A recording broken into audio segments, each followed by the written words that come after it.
my topic for you guys, leaders, because since this is a leaders meeting and I don't know if kailan ulit ako babalik, baka after 3 years ulit. Kasi pang-international pang-international na. So I'd like to give you some inputs on how you can actually build your network. Tatlong stage lagi sa networking, remember this.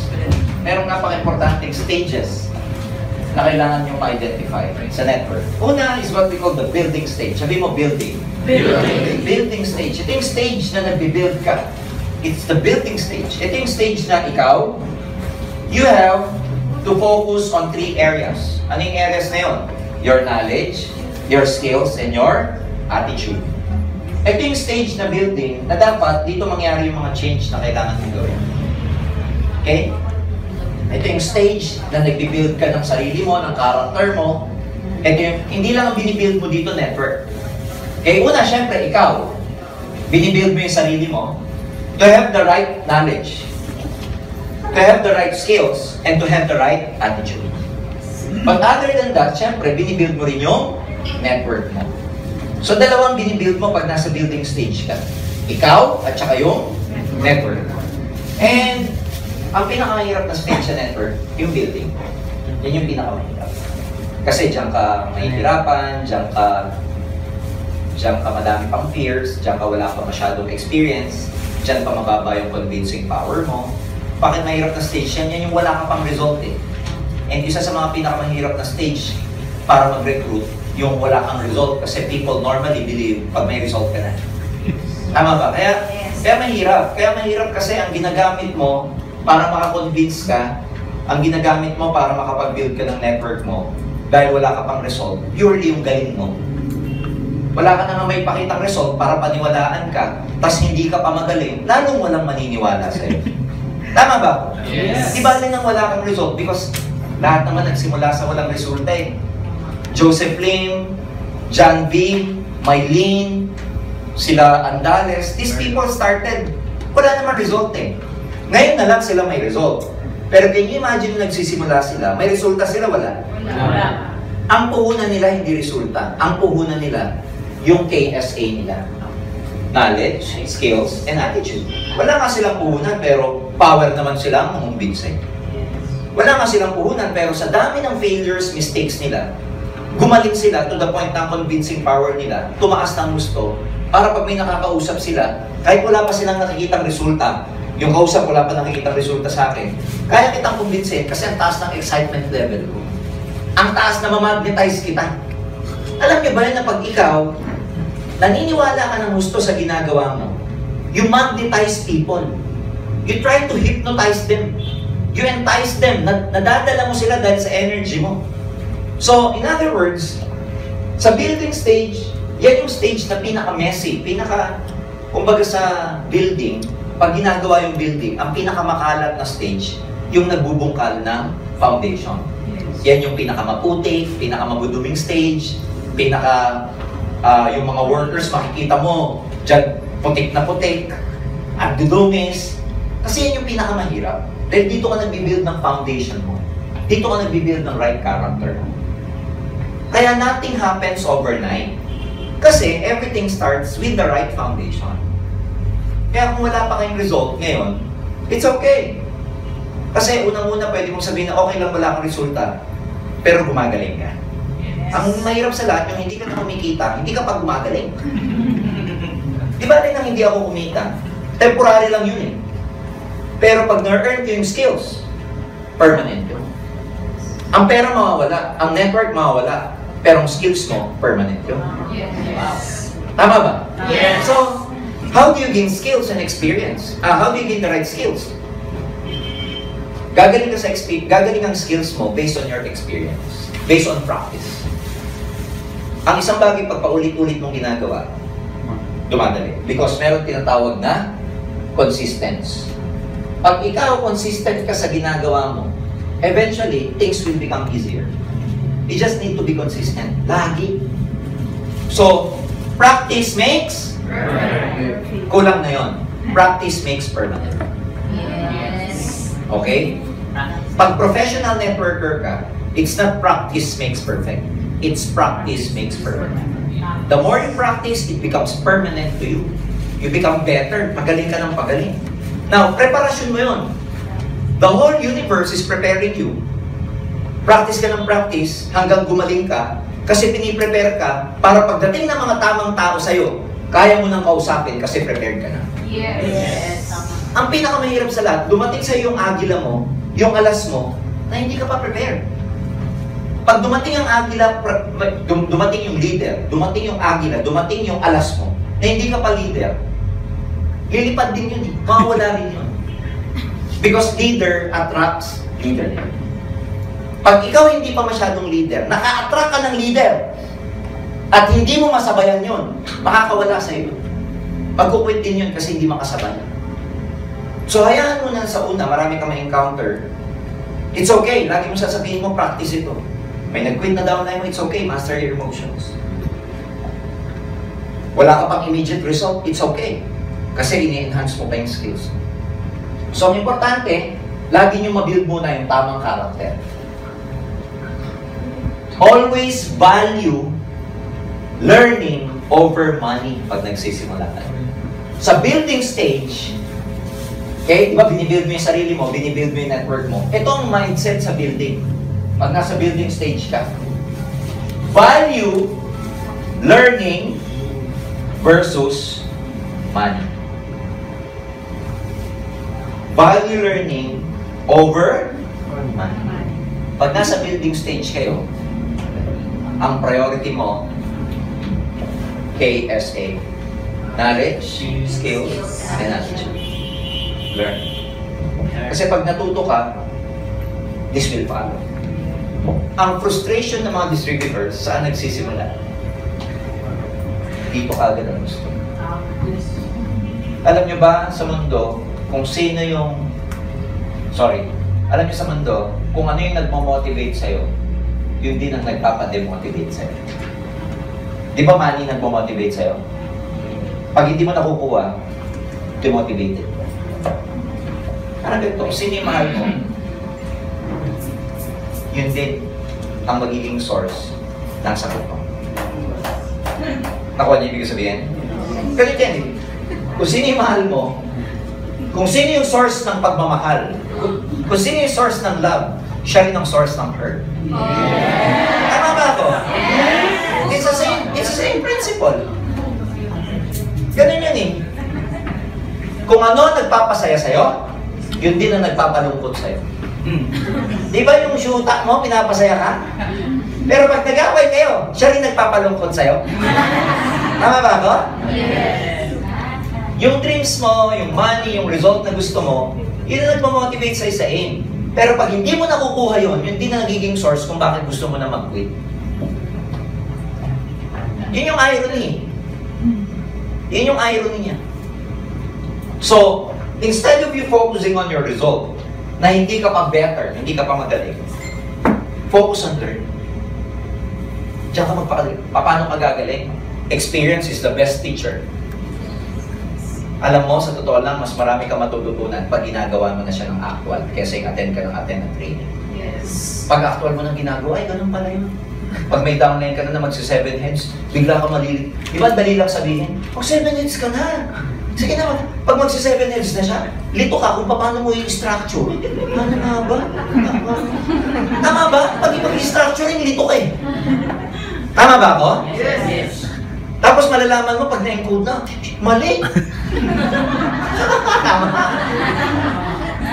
Nakuha niyo ibig sabihin? Pero pag kinukumbinsin mo, pag drawing lang, ang dali mo ipaliwanag. Pero pag nandyan na, lito ka. Kasi, ano ba mas maganda? Yung ganitong pito? O yung pitong ganito? Diba? Lito ka eh. Tama. Pero pag kinukumbinsin mo, parang because you learn a lot of things when you are doing it. Kaya nga practice makes permanent. So learn from it. So, kung sino sa inyo yung mga nagsisimula, first 6 months, 1 year nyo, building stage ang tawag dyan. Bibuild ka pa na. It's okay, tingnan nyo mabuti.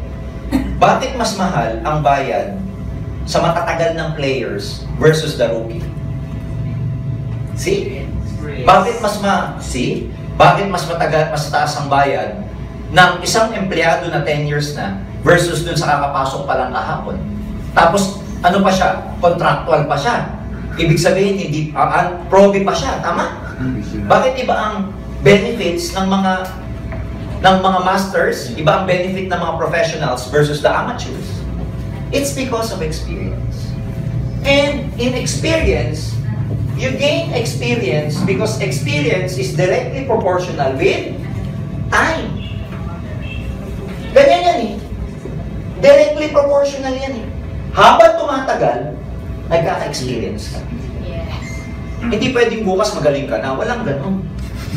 Ako nga lagi yung sinasabi sa training ko eh. Kung pwede ko lang injectionan yung sarili ko, kuhanan ng dugo, tapos i-inject ko bawat isa. Sa inyo yung 20 years ko, sa inyo yung 20 years ko, sa inyo yung 20 years, sa inyo na 20 years na.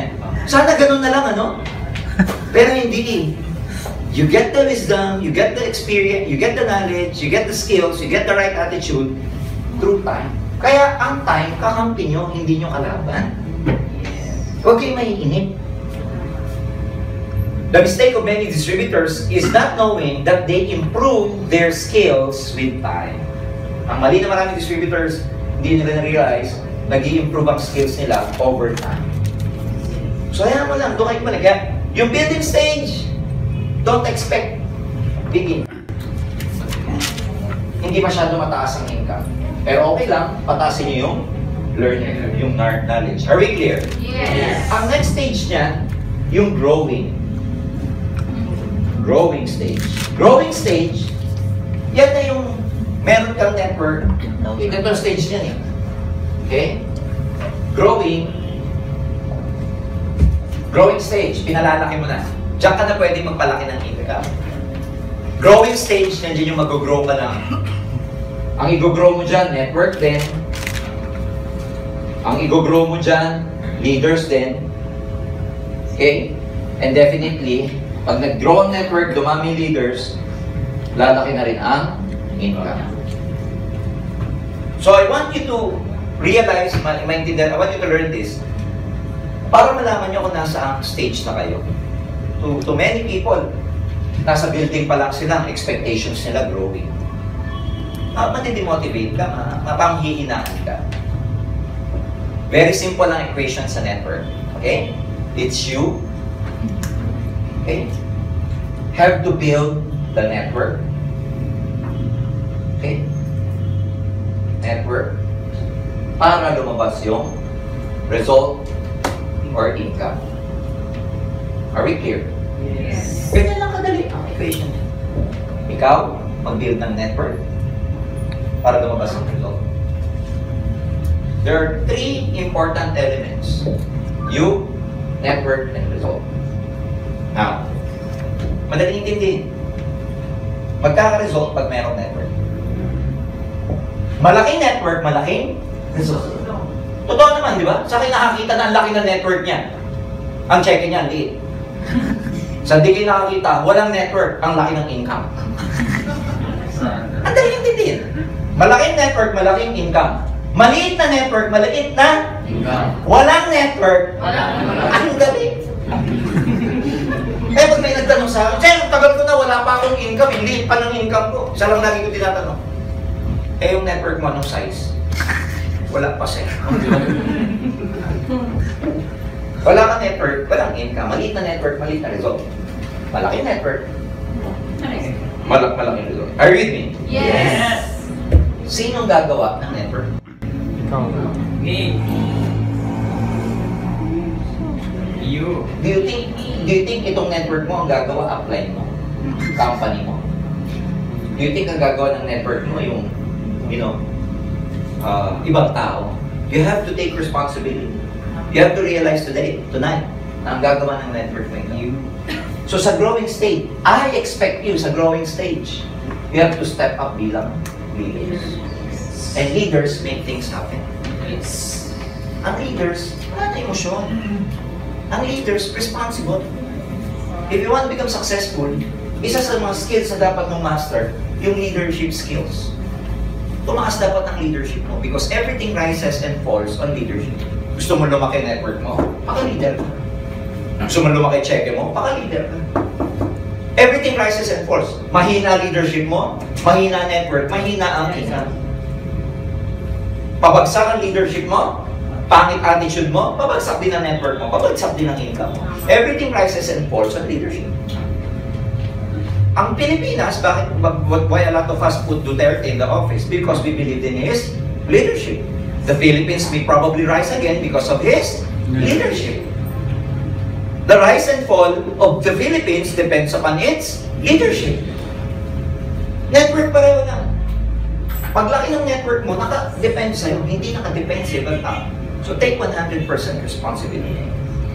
Forget your dramas. Tonight, you have to take responsibility. End of it, break up with your personal dramas. Tama na. Stop being victims. Maraming tao kasi biktima eh. Maraming victim mode. And victims, they do not get far in this world. Hindi malayo nararating yan.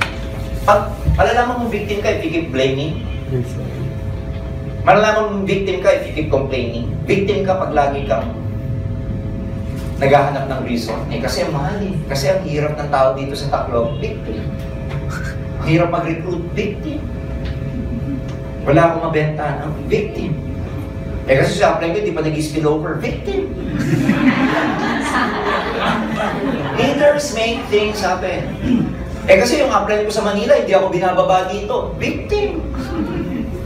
Eh kasi yung kulay ng C24/7, kulay green, malas ako sa green. Victim. At iba namang kulay, pinagdiskitahan ko. Are you with me? Yes! You have to realize this. Kung ikaw overweight ka, sino magda-diet? You. Kung mataas ang blood sugar mo, sino ang iiwas sa mga sugar, sa sweets? High blood ka, sino iiwas sa oily foods, fatty foods, cholesterol foods? Ikaw. Gusto mong yumaman, gusto mong lumaki network mo, sino gagawa niyan? Ikaw. You cannot expect other people to do your own push-ups for you. Hindi mo pwede sabihin sa kapatid mo, bro, push-up ka nga para lumaki chest ko. Hindi mo pwedeng sabihin sa kapitbahay mo, sa asawa mo, overweight ka, sabihin mo sa asawa mo, huwag ka kasi mag-rise ng mag-rise, tumataba ako eh. Mag-diet ka kasi para pumayat ako. You have to take 100% responsibility. Walang ibang gagawa ng network kundi ikaw. Walang ibang maghahanap, kakausap, mag-OPP, magte-table presentation kundi ikaw. Don't expect na darating sa inyong right person at sasabihin, kakalibitin ka sa SM o sa Robinson ka, uy, recruitin mo ako magpapag-global ambassador sa'yo. You have to make things happen. You have to go out there. Ang in global parang pag-gym. Kahit mag-enroll ka sa Fitness First Gold Gym, those are the top of the line gyms. Ang gagaling ng instructor dyan. Mga instructor dyan, may college background, may physical therapist, mga personal trainers. Kung nag-enroll ka dyan ng mahal ng yearly, kahit nag-enroll ka, kahit ang galing, yung instructor mo, yung PT mo, yung personal trainer mo, pero hindi ka pumapasok, hindi ka nagpupunta, hindi mo ginagawa yung part mo everyday, hindi ka nagte-treadmill, nagbayad ka 100,000 membership for 1 year, hindi ka nagte-treadmill, hindi mo sinusunod yung PT mo, hindi ka pumapasok, papayat ka? Hindi. Even if si Arnold Schwarzenegger pa instructor mo. Are you with me? Yes! The biggest part in your success is you. Ikaw ang pinakamalaking part dyan, walang iba. So, ang gagawa ng network mo, kaya kung puro ka reason, nasa victim mode ka pa. So, get out of that mode. Eh, sir, mahihain ako. Get out. You have to do something about it. Hindi ka pwedeng puro reason, di ba, sa buhay. Ngayong araw na to, you have to realize this. No excuse, no alibi, no delay. Yan dapat ang motto mo magmula ngayon. Anytime na may excuse ka, anytime na may alibi ka, anytime na may delay ka, you're in a victim mode. And victims, they do not become successful. Stop being a victim. Valid yung concerns na sinasabi ng iba na, sir, hindi kasi ako nakapagtapos. Sir, wala kasing pera masyado mga tao dito sa Tacloban dahil nagkukuripot. Bumabangon pa lang ulit kami. Valid lahat yan. Sir, hindi ako nakatapos. Mahihain ako. Sir, mahirap lang kami. Pero guys, kung yan ang reason kung ba't hindi ka magiging successful, bakit may mga taong mas worse pa ang pinagdaanan sa'yo ngayon? And yet, they are very successful. Yes. Clear? Yes. So you have to get out of being a victim and start assuming leadership. You have to step up. Again, hindi mo pwedeng i-expect ang ibang tao na gagawin yung network for you. You have to go out there at ikaw mismo ang gagalaw. And leaders make things happen. You have to be responsible. So, pagka ikaw, yung leadership mo, tumataas, okay? Nag-OPP ka na mag-isa, nag-table presentation ka na mag-isa, you're very confident, hindi ka na natatakot kung sino makakausap mo, baliw na baliw ka sa AIM Global, guess what? Your energy, yung energy mo, will attract the right people for you. Tandaan nyo itong sasabihin ko, matagal na akong networker. You will attract the right people for you, and the universe, the whole universe will conspire to make it happen for you. Tandaan nyo to. Pag leadership mo mataas, gustong-gusto mo, kasi ganito yan eh. Yung bagay na ginagawa mo, kailangan meron tinatawag na element of obsession. Kailangan obsessed ka sa ginagawa mo. Kasi pag yung ginagawa mo, gustong-gusto mo mag-succeed sa ginagawa mo, it will be translated to your work. Makikita yan sa trabaho mo. Makikita yan sa gigil mo. Makikita yan sa energy mo. Pero kung napipilitan ka lang sa I'm telling you, it will also show in your work and you will never be able to attract the right people for you. Kailangan obsessed ka. Hindi pwedeng gusto. Kailangan gusto mo maging global ambassador. Gusto mong magtagumpay. Gusto mo mag-travel. Gusto mong sumikat. Gusto mo maging speaker's bureau. Gusto mo maging kilala ka ni Doc Ed. Gusto mo maging sharer ka sa Cuneta o kaya sa Philippine Arena. Gusto mo na ikaw sumikat sa buong pamilya ninyo kasi ikaw yung bumasag ng sumpa ng kahirapan sa inyo. Yes. Ikaw yung kauna-unahan sa buong angkan nyo na nagkaroon ng kotse. Yes. Kailangan gustong-gusto kasi pag gustong-gusto mo, it will show in your work.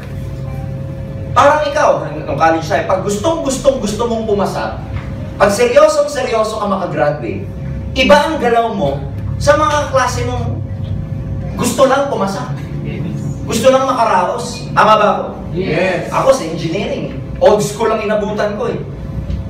Alam mo kagad kung sino yung seryoso mong kaklase.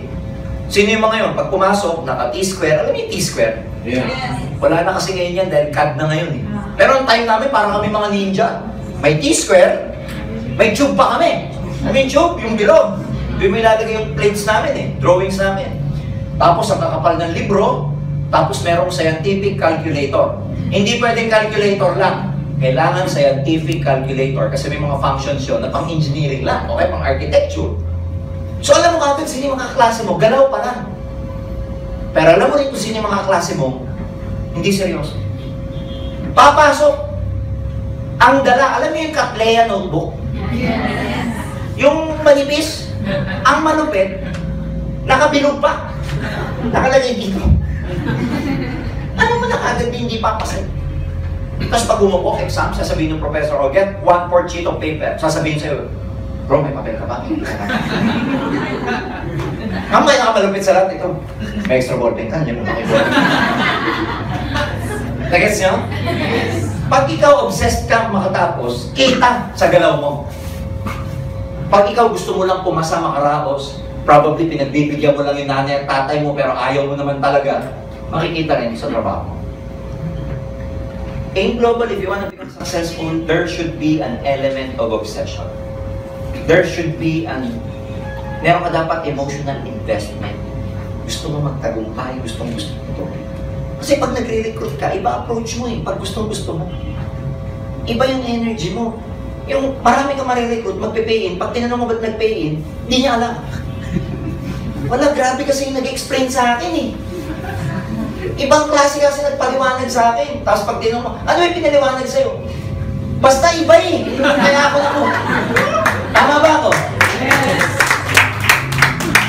Ilan ba marirecruit yung gano'n na hindi ka naman naintindihan pero nag-pay in? Because of the energy, your obsession, yung mga words na lumalabas sa'yo, ibang klase. And you will be connected to the right people. I'm telling you. Nung araw, I was, gusto ko nakukuha yung mga incentives sa first company ko. Matutuwa ka sa akin pag ako yung downline mo. And I want you to have a reflection of that. If I am my downline, sa galaw ko ngayon, na matutuwa kaya ako kung ako ang downline ko? O maiinis ako? You get the point? Yes. Gusto kong punin incentives, etc. Meron akong kaklase nung high school. Nasa buong kaklase namin, si Ana, siya yung type ng kaklase namin, babae na high school pa lang kami, ang hilig ng magbenta sa loob ng klase. Alam mo yung mga ganun? Nagbibenta siya ng kung ano, for extra money, nagbibenta ng kakanin, nagbibenta ng mga playtex, nagbibenta ng mga abon-abon. Yung habang walang ginagawa yung mga buong klase, naghihintay ng teacher, siya, nagpapaikot ng brochure. So sa loob-loob ko, kung itong anang to makukuha ko, kakaroon ako ng candidate ko for profit sharing kasi nag-aabol ako ng profit sharing. Pero ito ang dilema ko. Hindi ko alam kung saan na nakatira si Ana. Kasi dun sa directory namin, high school directory, yung address niya doon, hindi na siya doon nakatira. Sinadya ko talaga, sabi ko pag nakuha ko to si Ana, ang galing magbenta, maboka, leader. Ako, grabe, sarap recruitin. Problema hindi ko alam saan nakatira. Pag nagre-reunion kami magkakaklase, ang huling balita ng iba namin kaklaseng babae, may asawa na hindi nakapagtapos ng high school. Hindi namin siya matrace. There was no way for us para matrace kung nasaan si Ana. But I kept thinking of Ana. I was obsessed with what I was doing. Gustong-gusto ko makuha yung goal ko. May goal ako eh. Ang gusto ko, mag-profit sharing ako. Yan ang goal ko. So I kept thinking. One day nasa EDSA ako, nagdadrive ako. Isipin mo pagdating ko sa Kamuning, naihi ako. Shit, naihi ako. Ang haba pa ng biyahe ko. Inihi na ako, kumanan ako, pagkanan ko, Scout Obvious, pagkaliwa ko, may nakita akong Max. Max Chicken, alam niyo yung Max Chicken? Meron ba dito nun?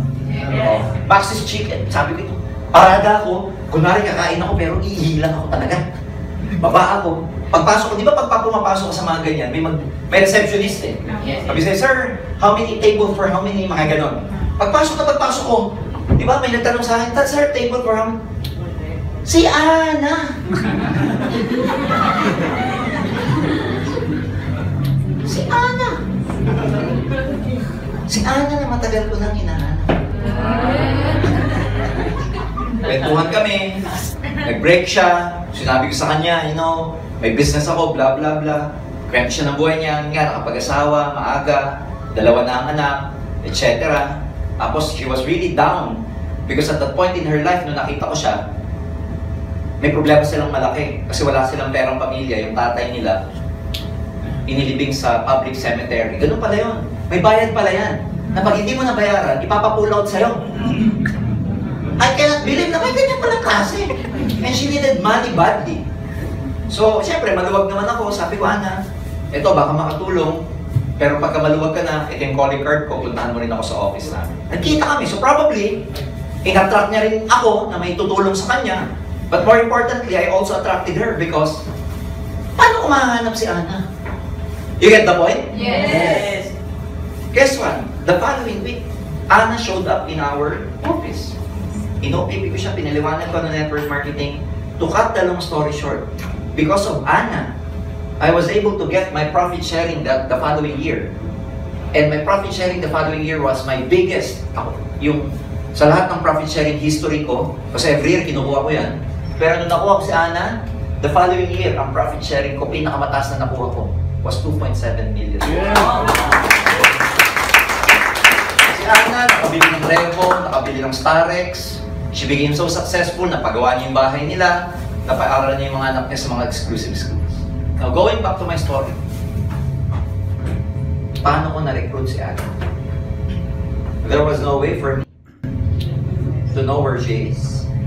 But the universe conspired. Because I was so obsessed. Sinabi niya sa brain ko, ihip na.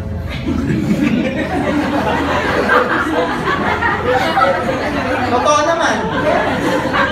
Pwede namang hindi ako dun maihip. Tama ba? Yes. Of all the coincidences, bakit doon? Of all the thousands of probabilities, bakit doon? Ihi. Sabi dito sa bladder ko, ihi. Kumanan. Pinakanan ako. Sa kaliwa. Park, Max. Ano was there?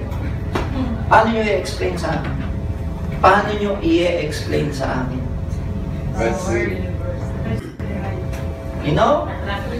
It's God's will, but more than importantly, it was my will. Sige ako.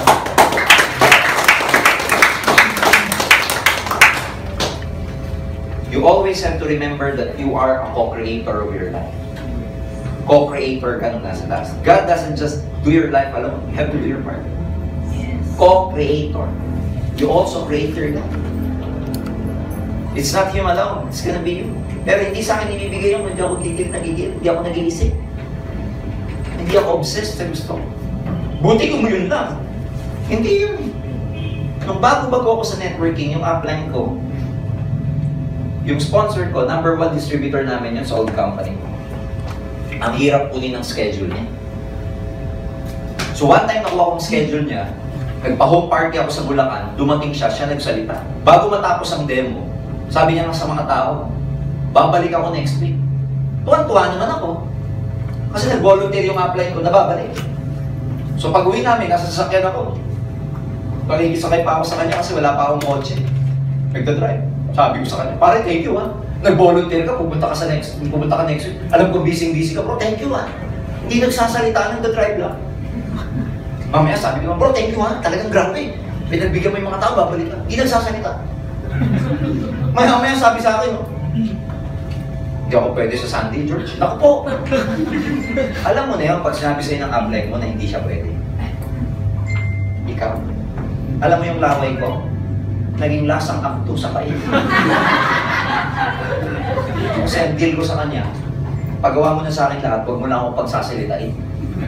Tapos ngayon, pagsasalitain ako. Alam mo, sabi ko sa kanya, Jun, walang ganyanan, bro. Sinabi mo sa tao, babalik ka, tsaka hindi ko pa kaya, hindi pa ako ready. Sabi niya sa akin, kaya mo na yan. Dami ko reason, hindi ko pa kaya, bla bla. Pero napikon ako nung sinabi sa akin ito. Sige, sabi ko, i-cancel na lang natin. Napinokot nung sinabi sa akin gano'n. Sige, sino ba mawawalan pag kinancel mo? Cancel mo na lang. Sabi sa akin, hindi na ako kumito, tampo na ako. Pero ginawa ko, nakinig ako ng OPP sa office namin, nagre-record ako, pinag-aralan ko mabuti. The following Sunday, nag-OPP ako, home party.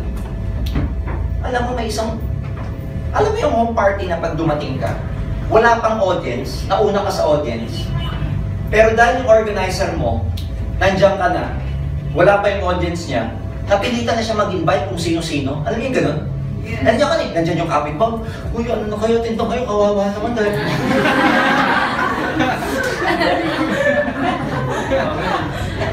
Kaya ano yung audience ko? Mga naka-duster, matatanda.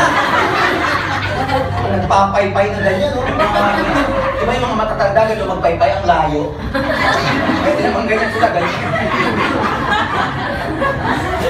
Ganyan. Tapos may isa pang umatend doon. Nagpapadede ng anak mo. Alam mo yung sa probinsya, di ba mga walang hiyad? Lalabas ng nasa harap ko ba? Eh, hindi ko naman maalaman sa mga mata ng lalaki. Kahit anong iwas mo. Talagang yung mata mo talagang pupunta talaga dun eh. Kahit umiwas ka, tama ba mga lalaki? Kahit saan ka tumingin, alam mo ano po eh. Ganda-ganda po. Ay nako. Pagkatapos ko, ay nako, good news. Walang bumili. Nagliligpit na ako, aloe vera gel, Propol. Mamaya may lumapit matanda, sabi sa akin, Sir, pwede ba akong magpaganito sa amin? Sabi ko, tita na pong magpaganon. Sabi ko, magpaseminar po. Sabi ko, magpaseminar. Sabi ko, pwede po.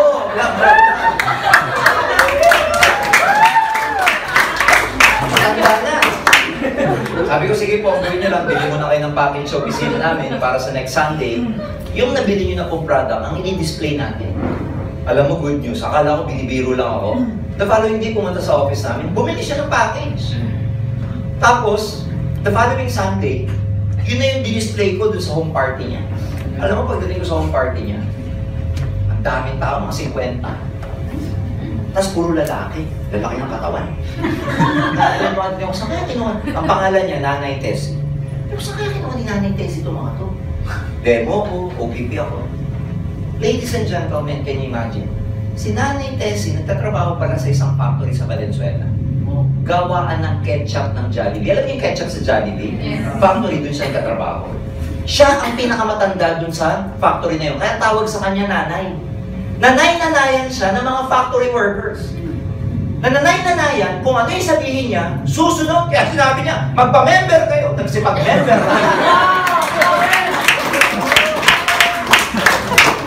Nanay Tessie, nung umattend, naka-duster. Matanda, hindi ko alam na gano'n ang background. But because of her, lumaki network ko, nakuha ko agad yung pinakamataas. Yes! Yung pala ang message ko, ikukonect ka sa mga tamang tao, pag tamang tao ka. Do your part, be obsessed. Step up and be leaders. Pero kung puno ang utak mo ng negativity, fear, doubt, you always complain, ang dami mong reason, you always do alibis, and you're always playing or you're always moving, acting on being a victim, hindi darating sa iyo mga tamang tao. Guys, pare-pareho lang tayo ng ginagawa. If I were to tell you, yung ginagawa mo, ginagawa ni Joseph Lim, ni John V, ni Kuya A, etc. Nag-OPP ba kayo? Yes. Nag-OPP rin ba sila, Joseph? Yes. Nagre-recruit kayo? Yes. Nagre-recruit din ba sila? Yes. Nag-house meeting kayo? Yes. Nag-house meeting. Nag-online kayo? Yes. We all do the same thing. We all do the same work. Pero bakit yung iba effective, may result, yung iba wala? Because it's about the inner workings. It's not just about the externals. It's about the internals. Ano yung naglalaro sa isip mo habang nag-network? Are you obsessed? Are you positive? Or are you negative? Are you down? Are you mediocre? Are you always in a victim mode? Sa gawa, walang problema, pero ang babantayan mo yung nangyayari sa loob mo lagi. Attraction mo. So within, so without. Kung ano yung nangyayari dito, matatranslate yan. So, if you want, lumabas itong network na to, I'm telling you, matagal na ako dito. God will connect you to the right people. He will connect you to the right people. If you so deserve it. Pero yung mga right people na yan, you will never be able to attract them. The right people. You know, ang intention mo dapat, ang content dapat, ang heart mo is nice. If ang content ng heart mo mali, hindi sa ibibigay. Wala rito, ang laman. Gusto mo yumaman, bakit? Para mainggit yung mga walang hiya kong kapitbahay. Di ba? Ba't gusto mo magkakotse? Para sagasaan ko yung nag-negative sa akin dahil.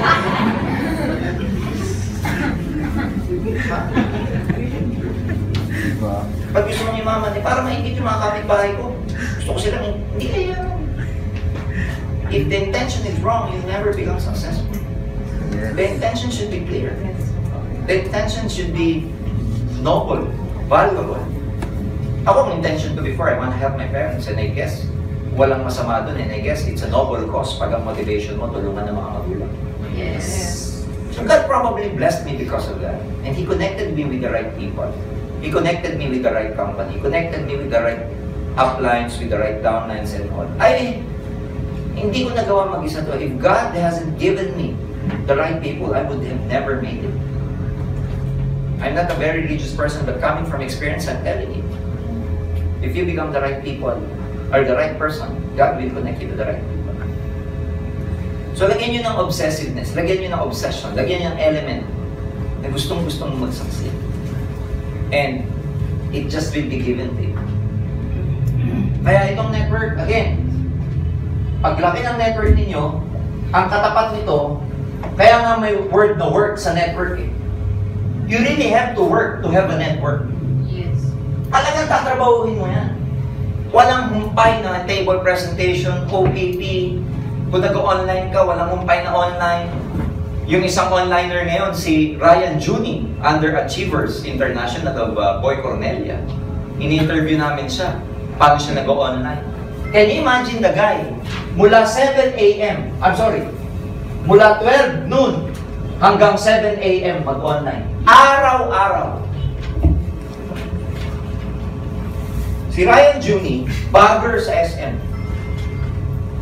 6 months. Nag-offline muna, hindi ka agad nakabuhay ng network, nagmamadaling kumita.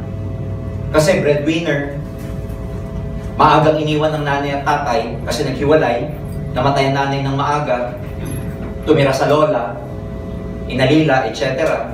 Ang tatay niya nasa Ilocos, stage 4 cancer. So nagmamadaling kumita, nag-network, nag-full-time 6 months. Tapos natutunang mag-online. Nung natutunang mag-online, guess what nangyari sa kanya? Natutunan niya yung skills niya sa online kasi magaling siya sa offline. Offline 6 months. Nung natutong mag-online, in 3 months, naging member ng Millionaire Circle. And right now, he has one of the biggest groups in Nigeria. Tinatanong namin, interview namin, how did you do it for the next 3 months? Nakaputok ka ng network, etc. Eh, sir naman. Mula 12 ng tanghali hanggang alas 7 ng umaga. Online ako. Ilang oras lang ang tulog. Araw-araw! Sa loob ng 3 buwan. Yung kaya mong gawin na ordinaryong distributor ng 6 months o 8 months, pinagkasya niya sa loob ng 3 buwan. Parang bumili ka ng gardenia na sandwich, imbis na kainin mo pa isa-isa, iginan niya, tas nino. Nag-gets niyo ako? Yes! Yun ang ginawa niya, gagawin niya ng 6 na buwan, 8 buwan, isiniksik sa 3 buwan. O di ang bilis na resulta niya. Ano tawag doon? Work. You have to work. Go out there and work. Approach people. Negosyo to eh. Kung ikaw tindahan ka at restaurant ka, ano dapat? Bukas ka ba dapat araw-araw? Yes. O every other day? Araw-araw mo bubuk. Nag-restaurant ka pa kung every other day mo bubuksan. Tama ba? Yes. Kasi alam mo, pag nagbukas ka, may pwedeng kumain. Pag may kumain, may pumasok na benta, may kita. So dapat bukas ka araw-araw. In global pareho lang. Negosyo to eh. Bukas ka ba araw-araw? Yes. Araw-araw ka ba kumakausap? Araw-araw ka ba nagpo-prospecting? Araw-araw ka ba nagre-recruit? Everyday mo ba ginagawa yung business? Because the thing with a lot of distributors, global distributors sila, pero hindi everyday ginagawa yung business. Seryoso ka? Negosyante ka? Araw-araw, bukas dapat ang negosyo mo. Ang tawag dyan, araw-araw dapat operational ang negosyo. Paano mo masasabing araw-araw ka operational? Araw-araw mo ginagawa yung necessary activities. Sabi mo, activities. Activities. Dapat may activities ka araw-araw. Lalo sa mga full-time na networkers dito. Araw-araw kami na-approach, kinakausap, pina-follow up mo yung downline mo, sinusuportahan mo yung downline mo, baka siya, meron ba siyang may prospect ba siya na pwede niyong puntahan, baka yung downline mo, kailangan ng support mo na, baka may pwede siyang i-organize na home party, mag-volunteer ka, ako magsasalita, pa-home party tayo. Dapat everyday may ginagawa ka. Because, source ng income mo to business mo to. Kaya dapat everyday mong binubuksan. Kung may sari-sari store ka, araw-araw mong bubuksan yung sari-sari store mo. Pag meron kang computer shop, araw-araw mong bubuksan. Same way with network, araw-araw mong bubuksan. And the more activities you have, ang network, madali lang ang equation nito. Okay? Ang network, ang equation nito, knowledge, okay, multiplied by activity rate will always be equal to your result. Yung knowledge, wala tayong problema dyan eh. Naka-attend kayo ng maraming training. Problema sa maraming distributor, activity rate. Kukunti ang activities nyo.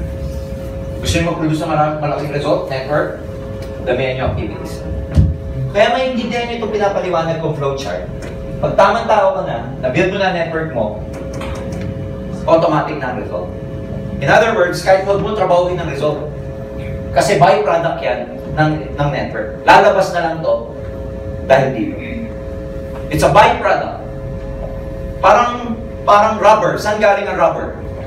Tree. Sa rubber tree. So rubber is a byproduct of a rubber tree. Saan galing ang corn oil? Sa corn. Alam naman galing sa mansanas. Network is a byproduct. Your result is a byproduct. Money is a byproduct. Income is a byproduct of your network. So, kita ninyo, network. Okay, mag-focus. Pag result kayo, given na yung result, doon maraming tao, they focus too much on result. Well, okay yun. Result should be inspiring you. Dapat ini-inspire ka ng result. But more importantly, dapat ang tinatrabaho ng network.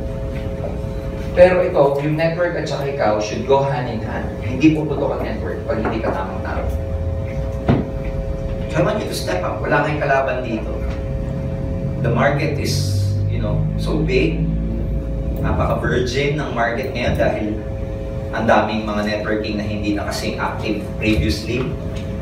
Ang daming establishments na nagbubukas. I've heard, ang daming bagong hotel sa area ninyo. Yes. Ang daming mga bangko, ang daming mga investors na dumadating dito. So, it's flourishing. The economy is flourishing again. And kailangan ma-maximize nyo to. And believe me, ultimately, everything na sinabi kong ito will ultimately depend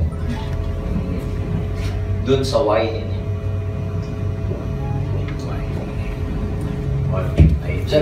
Diyan magdidepend. What is your ultimate motivation? What is your why? What is your concept? Bakit mo siya ginagawa? Ano yung reason? And the reason should be compelling. Pag sabing compelling, enough para bumangon ka everyday. Reason na kahit gusto mo na mag-give up, you can. Because you have a deep reason why. Reason na kahit tinatamad ka, you can. Because malalim ang dahilan. Mahirap gawin itong negosyo to pag mababaw ang dahilan. So I want you to find out your deepest why. Alamin mo yung pinakamalalim ng dahilan. Bakit mo siya ginagawa? It's gonna be very hard. I'm telling you, it's gonna be very, very hard pag wala kang malalim na dahilan. Pero pag malalim ang dahilan mo, walang mahirap sa'yo pag malalim ang dahilan mo. Walang challenge na hindi mo kayang lagpasan. Walang obstacle na hindi mo kayang lagpasan pag malalim ang why. And again, there should be an element of obsession. There should be an emotional attachment. Yung talagang gusto mo, talagang hindi ka pa nagsasalita, kita na sa'yo na talagang payamang ka. Galaw pa lang. Galaw pa lang. And I'm telling you, if you want, ang pinakamabilis na paraan ngayon para makuha ang mga pangarap, walang iba kundi 8 Global. Tingin mo sa harap nyo, ano ba option mo? Mag-OFW ka? What's gonna happen to you being an OFW? Magsisimula ka pa lang, you're done. Meron nga tayong project OFW Go Home. Ikaw naman mag-OFW. Ako mo? Yung mga onliners nga, kinukuha. OFW para umuwi. Tapos ikaw mag-OFW. Sa grupo lang ni Ryan Tumada, there are more than 150 domestic helpers na umuwi na sa Philippines per good. Kasi more or less kumikita sila ng 100,000 mataas. Anong gagawin mo? Magne-negosyo ka ngayon? Magkano minimum puhunan sa negosyo para kumita ka ng malaki? Tell me. Dito, magnegosyo ka sa Tacloban, bigyan kita ng puhunan na 100,000. Sa panahon ngayon, hindi puhunan ng problema. Ang problema ngayon, anong idea ang ilalabas mong negosyo? Tama ba ako? Yes. Bigyan kita ng 1 million, pero bigyan mo ako ng isang business, sound business model. Ano itatayo mo sa gitna? Ganun kahirap magnegosyo ngayon. Hindi katulad nung araw, ang daming idea, wala lang pera. Ngayon, baliktad. Kahit may puhunan ka, hindi ka makapag-come up ng idea. Kasi hindi ka lang pwede manggaya dahil sayang, dahil malulugi ka. Puhunan mo ngayon, 100,000. Paano ka sasabay dun sa mga multi-million na puhunan? Sige nga. Are you with me? Yes. Mag-employ ka? Well, I'm telling you this. If you do that, you're gonna go to the 40-year plan. You're gonna be subjected to the 40-year plan. Work at the age of 20, retire at 60. Ang tawag dyan, 40-year plan. Sa statistics, out of 100, 1% lang yumaman dyan. 2% naging well-off may kaya. Pagsamahin ko na, 3% ang nagkaroon ng resulta. Ano nangyari sa 97%? Hindi galing sa akin to, galing to sa agent insurance nung binibentahan ako. Kasi pag binibentahan ka, sasabihin sa'yo, kumuha ka na ng retirement para sa retirement mo kasi ganito yan. 97% ng mga tao at age of 60 are still working kasi walang savings. 97% sama-sama sila. Some of them are dead broke, walang pera. Some of them are dependent. Worse, some of them are dead. So mamili ka, working, dead broke, dependent, or dead. Ano ratio mo dyan? 3:97. Your chances of becoming successful is 3%. Ang hindi, 97. Susugal ka ba dyan? Hindi. See? Pero marami sa atin nandyan. Hindi nga sugal to eh. Kasi ang sugal, 50-50. Ito, dehado tawag dito, dehado. And time is not on our side. Do you know that? Time is relentless. Walang patawad ang oras. Mayaman o bata ka, may pera ka o wala, pare-pareho tayo tatanda. Kahit gaano ka kalakas, time will catch up with you. Kahit gaano ka healthy ngayon, time will catch up with you. Kahit gaano ka katalino, time will catch up with you. Kahit gaano ka katalented, time will catch up with you. It's relentless. Walang patawad yan. How do you prepare? What's your choice, friends? Depend ka sa anak mo. That's the worst thing you can do because hindi mo alam kung ang anak mo magkakaroon ng magandang buhay. You cannot depend your retirement to your children. Hindi mo pwedeng i-depend sa kanila yung calcium block mo, ha? Yung katapres mo, adalat mo. Skillan. Nakita nyo? You should have your own money. And the best way to prepare for the future is now. So, traditional business, hindi pwede. Mag-OFW ka, hindi pwede. Go on with employment, you're done. It's an obsolete formula. You're gonna end up what? Retired? Senile? Mahina na? Not being able to reach your dream or live your dream. Aim global. 2 to 3 years from now. 25 ka, plus 3 years, 28 ka lang. 40 ka, plus 3 years, 43 ka lang. 60 ka ngayon, 63 lang 3 years from now. I'm telling you, 3 years from now, marami ka ng pera kasi 6 figures ang binibigyan mo. Sino ang pinakamatandang nag-top 20 sa buong Pilipinas? Sino ang pinakamatanda? Kung naka-attend kayo ng rally 3-4 years ago, si Chodora Amil. She's 68 years old. Upline, downline to ni Ryan Tumada. Upline nila May Agustin. Tita Chodora Amil. Taga Antipolo. 68 years old. Among the top 20. Magkano kinikita? 800,000. 68. She's driving a brand new Ford Everest. Sorry, hindi niya dinadrive. My driver. Pinakamalaking grupo sa Hong Kong, under niya. Marunong mag-online? Hindi. Yung mga downline niya, online na. Mga downline niya, anak niya. Busy yun ng Antipolo. Naniwala sa kanya. Ngayon, si Chodora, can you imagine? She's old. 68. What is 2 to 3 years?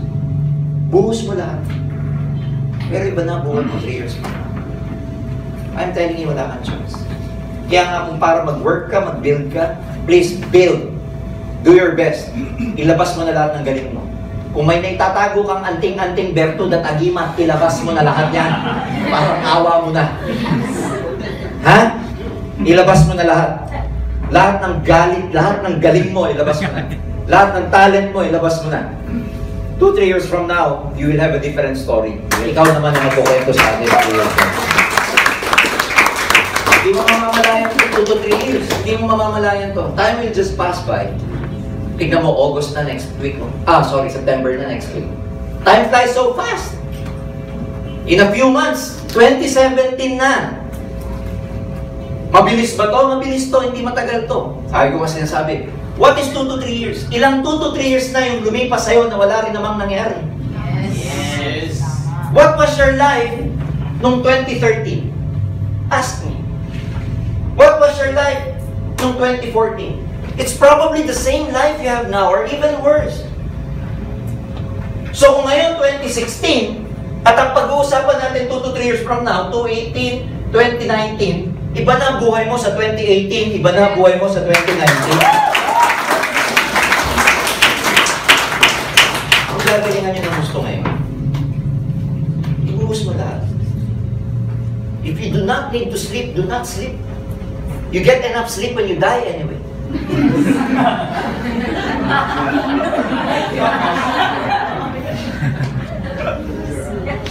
Buhos muna.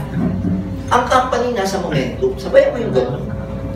Token kami nga, hindi nga kami halos natutulog sa ikot eh. Made na kami, meron na kami. Lalo na yung mga may-ari. They never stop.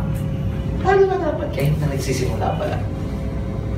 Kaya put your life on the line kasi pagka ang why mo, buhay ang nakataya, ibubuhos mo lahat. You become creative pag buhay mo nakataya. Kahit di kita turuan, ikaw ang mag-iisip kung anong gagawin. Kahit di kita i-push, kaya mong i-push ang sarili mo. Malalim tayo doon. Doon tayo minsan nagkakatalo-talo, hindi sa skills. So why? When you go up tonight, I want you to reflect. I've never been here for 3 years. And believe me, the last few months, the last few weeks, nagkabuhol-buhol pa schedule ko, muntik pa akong hindi matuloy. Because I was supposed to be in Cebu and Tacloban. Unfortunately, hindi naging available yung mga venues sa Cebu, na switch, and I have some responsibility sa head office. Muntik akong hindi matuloy. But then, something happened para matuloy ako. So I was telling myself, well, finally makakarating ako sa Tacloban. Maybe there is a definite purpose. Why am I here tonight? Yes. Maybe there is a purpose that somewhere, someone here has to hear what I have to say tonight. Yes. To wake up the giant inside you. Yes. Because sometimes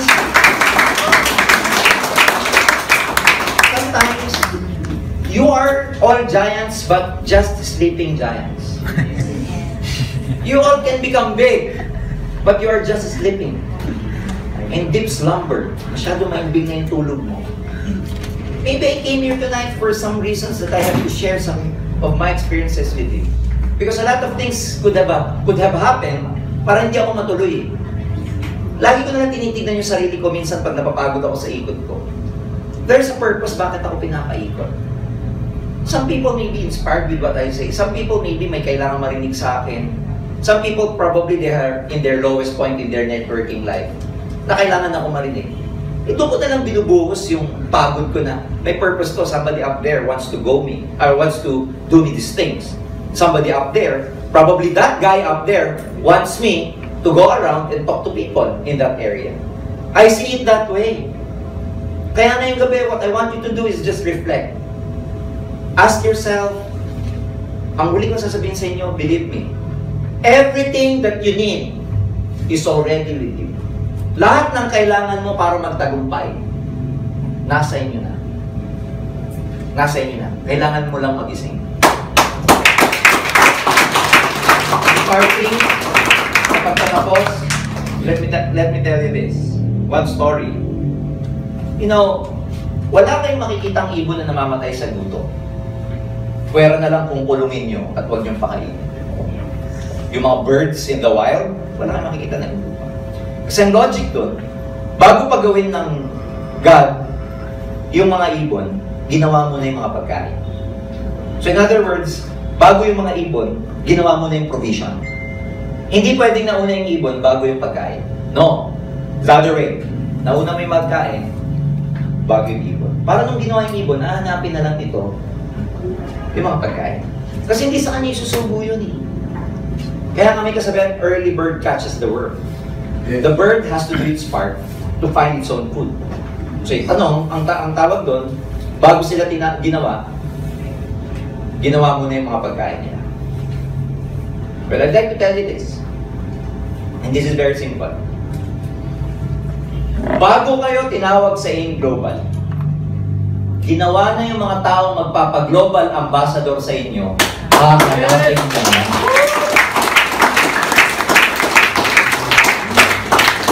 You didn't come here without a reason. You didn't come here without a reason. Bago kayo tinawag dito, ginawa na yung network ninyo. Yes. I-build nyo na lang. You just have to do your part. Well, I don't know kung kailan ako babalik dito, guys. But I speak blessing to each and every one of you. I speak abundance and prosperity to each and every one of you. And in behalf of the board of directors, the management, we would like to thank each and every one of you for being loyal to AIM Global. Okay? We would like to thank you for loving AIM Global, protecting AIM Global, We would like to thank you for putting your life on the line for AIM Global. We would like to thank you for fighting for AIM Global. And we would like to thank you for making AIM Global the number one network marketing partner. God bless you all, more power, and I speak abundance to everyone. Thank you.